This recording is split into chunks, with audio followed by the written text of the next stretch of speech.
একাধিক মামলায় গ্রেপ্তার হলেন দিনহাটার প্রাক্তন বিধায়ক উদয়ন গুহ। দিনহাটায় মিষ্টিমুখ বিজেপি কর্মীদের। বুধবার দুপুরে কলকাতায় ফুলবাগান এলাকা থেকে প্রাক্তন বিধায়ক উদয়ন গুহকে কোচবিহার জেলা পুলিশের একটি দল তাকে গ্রেপ্তার করে।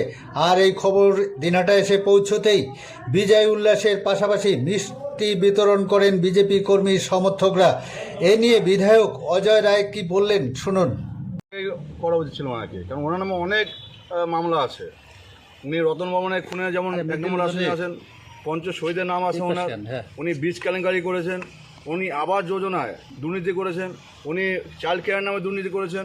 তো এরকম ভুরি ভুরি। এবং 21-এ নির্বাচনের পরে যে আমাদের জাতীয় মানবাধিকার কমিশন এসেছিল কোচবিহারে, ওনার নাম যে রেখেছিল নোটিস ক্রিমিনালের মধ্যে, তার মধ্যে 1 নম্বর নাম ওনার আছে তালিকার মধ্যে।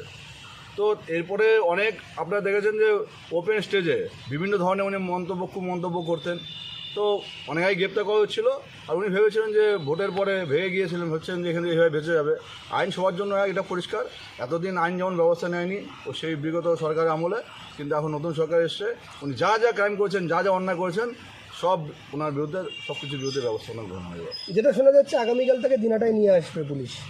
হ্যাঁ, দিনহাটা যেহেতু ছিল, দিনহাটা তো নিয়ে আসবেই। আমার দিনহাটা মানুষও দেখুক, আর দিনহাটা মানুষ দেখছে আমি কতটা খুশি। সবাই লাড্ডু বিতরণ করছে, কেউ বাজনা নিয়ে বাইরে বেরিয়েছে। তো লোকে এক প্রকার আনন্দ যে এতদিন ধরে মানুষকে মিথ্যা মামলা দিয়েছে, মানুষের অত্যাচার করেছে, মানুষ আজকে চোখের সামনে দেখতে পাবে সেটা। বাংলার কলরব, সত্যের সন্ধানে আমরা অবিচল।